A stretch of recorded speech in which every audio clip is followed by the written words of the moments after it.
एक बार फिर से आप सभी का स्वागत है। मैं Archana Mishra Lalbagh girls inter college के यूट्यूब चैनल पे आप सबका स्वागत करती हूँ। और बच्चों, आज का जो हमारा टॉपिक है वो फाइनल अकाउंट का आर्थिक चिट्ठे है। ठीक है, तो आर्थिक हमने लाभ हानि खाता पढ़ा, हमने व्यापार खाता पढ़ा। आज हम पढ़ेंगे कि आर्थिक चिट्ठा कैसे बनाया जाता है और आर्थिक चिट्ठे का क्या अर्थ है। ठीक है, तो चलिए हम देखते हैं आर्थिक चिट्ठा क्या है। आर्थिक चिट्ठा व्यापारिक वर्ष की अंतिम तिथि पर व्यापार की आर्थिक स्थिति का ज्ञान करने के लिए एक विवरण पत्र बनाया जाता है, जिसे तुलना पत्र या आर्थिक चिट्ठा कहा जाता है। चिट्ठे के दो भागों में विभक्त किया जाता है। बायां पक्ष दायित्व तथा दायां पक्ष संपत्ति पक्ष कहलाता है।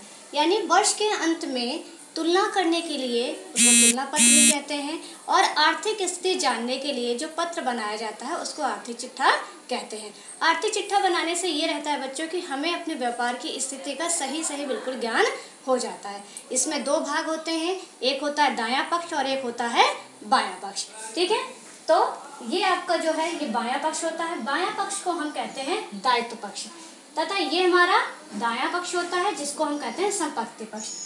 बाएं पक्ष में जो दायित्व पक्ष होता है इसको हम इंग्लिश में कहते हैं लायबिलिटीज, और संपत्ति पक्ष कहते हैं एसेट्स। ठीक है, और जब इसको हम लिखते हैं तो इसमें इधर टू का और इधर बाय का प्रयोग कभी भी नहीं करते हैं।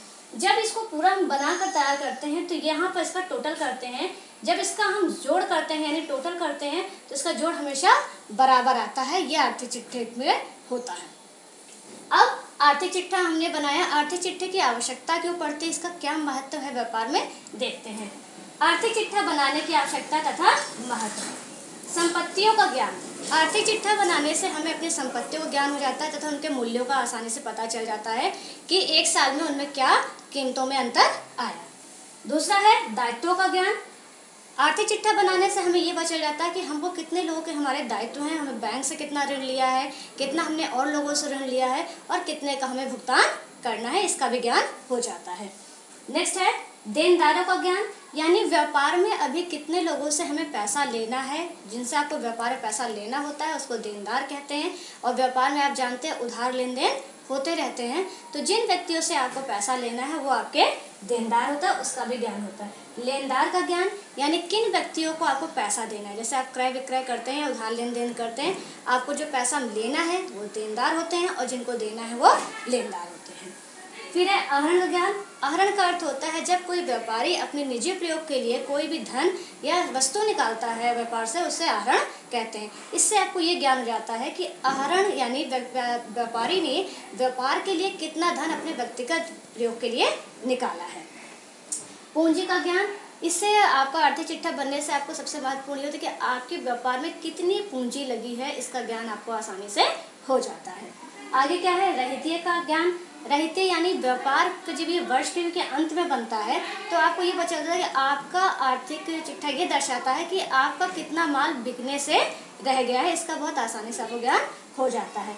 फिर क्या है व्यवसाय की दशा का ज्ञान, क्योंकि ये आर्थिक चिट्ठा है और व्यापारी का उद्देश्य होता है लाभ या हानि को ज्ञान करना। इससे आपको आसानी से पता चल जाता है कि आपके व्यापार की स्थिति क्या चल रही है, लाभ की ओर है या हानि की ओर।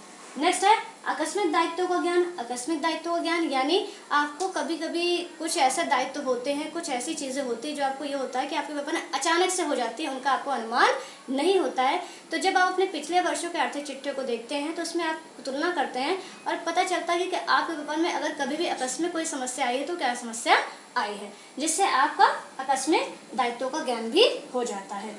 फिर है समायोजनों का ज्ञान। समायोजनों का ज्ञान का अर्थ होता है कभी कभी आपको वर्ष के अंत में कुछ लोगों से पैसा लेना और देना रह जाता है, जो कि आपको वर्ष के अंतर्गत ही करना था लेकिन आपने नहीं किया, ना उनको दिया है और ना लिया है। जो देन लेन आपका बाकी रह जाता है उसको समायोजन कहते हैं। ठीक है बच्चों, ये आपका आर्थिक चिट्ठे का परिचय हो गया। अगले लेक्चर में हम पढ़ेंगे संपत्तियों और दायित्वों का वर्गीकरण। तब तक के लिए धन्यवाद।